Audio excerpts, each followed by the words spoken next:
Record inflation and the cost of living are just the tip of the iceberg when it comes to paying for basic necessities. Americans are more pessimistic on the stock market than at any time since 2023. Okay, so what would you do? What would Rob Luna invest in right now? Rob Luna joins us now. Rob, good to see you. Rob Luna. Rob Luna. Rob Luna. Rob Luna, thank you for joining the program.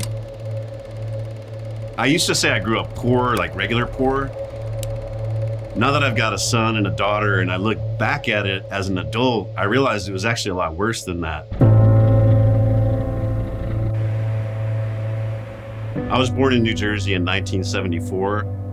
My dad left when I was about 3 or 4 years old. My mom was super strung out on drugs.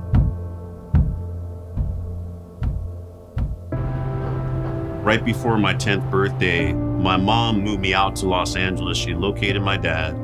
She disappeared after a few months. I never talked to her again for about another 8 years. My dad at the time, though, had mental issues, significant financial issues. He was living in a city called Inglewood, California.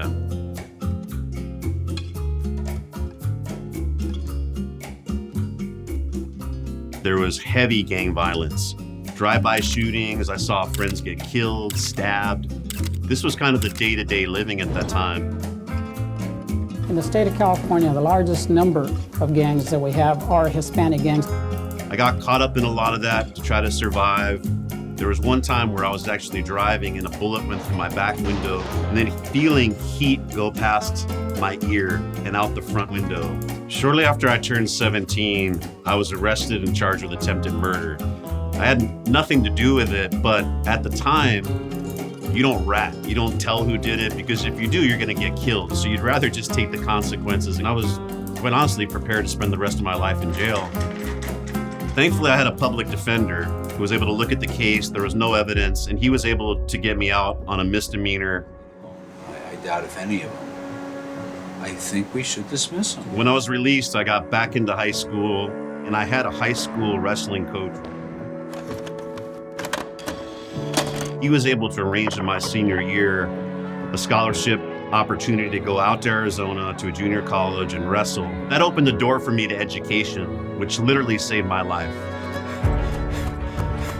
So I got out of the streets, went to the Ivy League. I got 3 different degrees from 2 different countries. I started my own business when I was 27. I had to wash cars on the weekend just to be able to pay my bills, but eventually I got it. The business built to almost $1 billion. I sold that company to a publicly traded company that I helped list on the New York Stock Exchange. I was then able to build 2 additional businesses valued at over 8 figures. I became one of the top private wealth and business advisors in the world. Looking back, I really shouldn't be here, but by the grace of God, I am. This show is about giving you the blueprint. It's about faith, education, discipline. It's about turning your trauma into tools, your struggle into strength. I'll be sitting down with the best in the world, athletes, celebrities, investors, to peel back the layers of who they were before all that success, because that's what it's really gonna take. If you came from nothing, if you've been counted out, if you made some mistakes, if you're trying to change the game for you and your family, this show is for you. So let's get to work. This is The American Capitalist.